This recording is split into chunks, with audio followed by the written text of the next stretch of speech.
Okay, welcome back to this lab exercise number 4. We have already drawn 3 sections.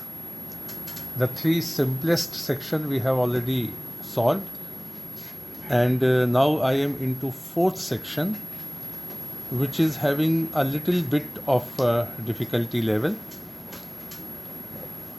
And what are those difficulty levels? That I will try to make you understand. Also, I will let you know how to measure the thickness of the rocks from the map as far as inclined rocks are concerned. You see, I am going to solve this MN section. For this, I have selected a contact which is in between mudstone and upper sandstone, that is between C and D, shown with the red mark. I have selected this contact to draw strike lines. Why I have selected this contact? Because my section is at a place where if I draw 2 strike lines on this contact, that section will come into my in between 2 strike lines. So I have selected this contact, and over this I have found out a contour of 500 meters which cut its 4 times. I have joined all this point to get the first strike line. This we have already explained you that how to draw a strike line. On the same contact, I have to draw another strike line, that is strike line number 2. So on the same contact, I have got another contour line of 600 which is cutting at 4 different places. So I have joined all this to get the second strike line of 600 meters. So to start with, I need 2 strike lines at least, so that I have drawn. And I have also drawn the profile along MN section. I have already drawn the profile along MN section. You know how to draw profile. I have transferred the contours, and based on the contour values, I have drawn this profile. And then I have transferred contacts on the profile. Now if you can see, in all we have 1, 2, 3, 4, 5, 6 contacts which are coming in my section line. 6 contacts. So I have given them with Roman numerals 1, 2, 3, 4, 5 and 6 contacts. But these 6 contacts, they are actually 3, because there are some contacts which are keep coming twice. So actually we have got only 3 contacts, but they are coming on the profile 6 times. So you see, this contact number 1 is a contact between rock D and E. This contact which has come twice, it is in between same rock C and D. This one is also between C and D, this one is also between C and D. That means they are same contact because they are in between 2 same rocks. So though they are coming twice, but they are same contact, so I have numbered them 2 and 2. This very contact is against coming here. So again I have marked it 2. Then I have got this contact, which is contact number 3, which is between C and B. So this is a different contact, so I have numbered this 3. And then I have got another contact which is again between C and B. So that means it is similar to this contact. 5 and 6 are similar, so I have numbered them 3 and 3. So what you have to be vigilant, that you may have one contact between 2 same rocks coming twice or even thrice. In this case it has come thrice. The upper contact of this rock, which is mudstone, has come thrice along our profile, and the lower contact of this rock mudstone has come twice. The rest of the contact, this one has come once only. So after transferring the contacts on the profile, now I will get the angle of dip. For that I will transfer the 500 strike line here and the 600 strike line here, you can yourself see that this section is oblique to strike line and it is cutting the strike line at a far off distances. That means that angle should come less as compared to the previous sections. So below 500 point, this was 500 point, this was 600 points. Below 500 I will take 1 centimeter and I will join it from here and I will get the angle of dip.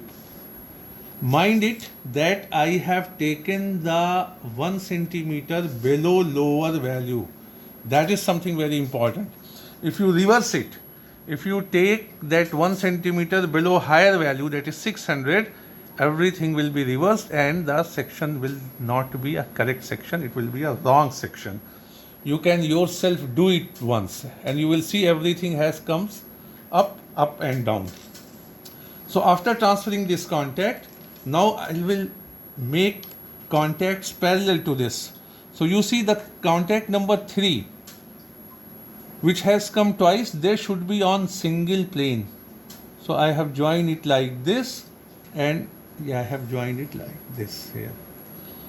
Contact number 2 is, they are all same, they have come thrice.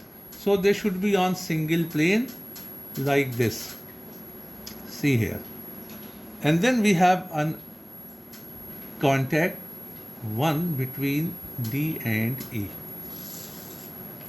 Now I will transfer the symbols.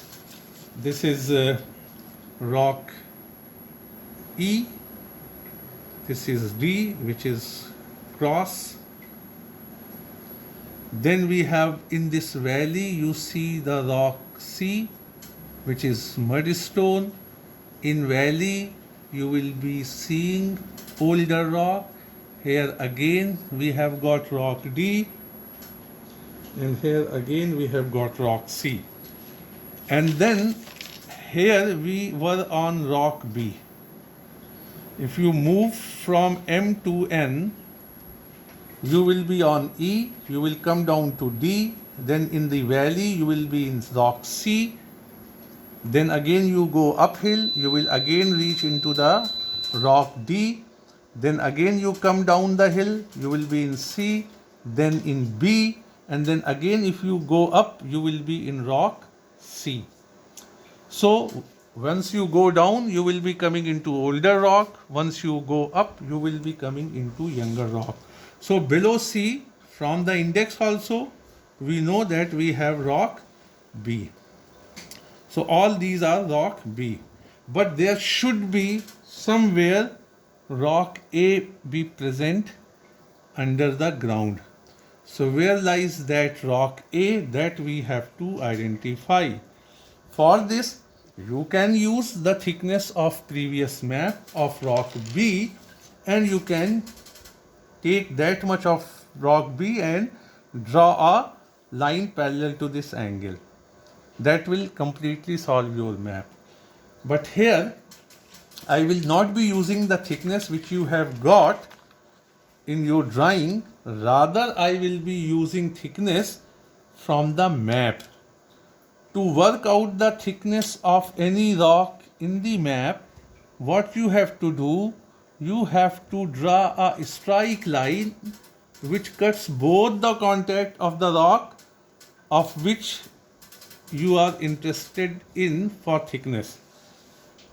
For example, here we are interested in thickness of rock B. So I have drawn a strike line by the same method by choosing a line which can have two different values. See here, this strike line has a value of 600 here and the same strike line has got value of 300 here at lower contact. At upper contact, it has got value of 600 and the same strike line, if you read it from lower value, it will give you 300 meter strike line. So this is a strike line. For upper contact, it is 600 meter. For lower contact, this is 300 meters. That means the thickness of the rock is 300. The thickness of the rock is 300. So to work out the thickness of inclined rock from the map, what you have to do, you have to simply draw a straight line which cuts both the contact and you will get the thickness. Now you see, I have already drawn straight line number 1 of 500 and the value which I have read is from here. The value which I have read of 500 is from here, here, here, here. If I read the value of the same straight line at this place, at this place, at this place and at this place, it will be of 700. So that means this rock is 200 meter thick. So you can work out the thickness of the rock from the map itself, and that will be the same for all of you. In drawing, the thickness may vary from one drawing to another drawing, and all these thickness, they are the real thickness. They are the real thickness. We will not be able to work out the thickness of rock E by this method and rock A. The rest of the rocks can be worked out as far as thickness is concerned. Let's see the rock C. This contact is of 600 meter strike line.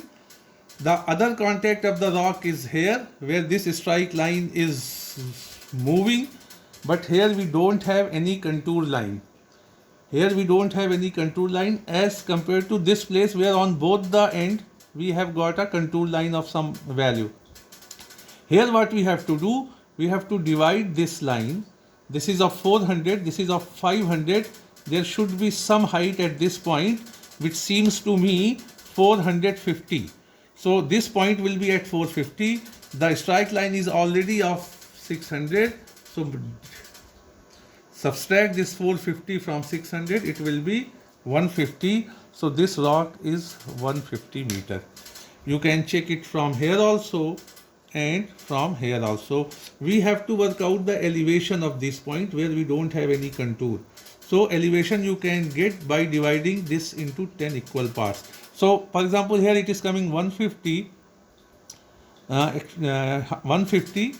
It may come here 160, so there can be slight variation also, no problem, but this rock is 150 or 160 meter thick. There is one more method to work out the thickness, but that I am not telling you just now because that will confuse you. So that's all for this section. Now you can draw any other section and you have solution at your hand. Thank you.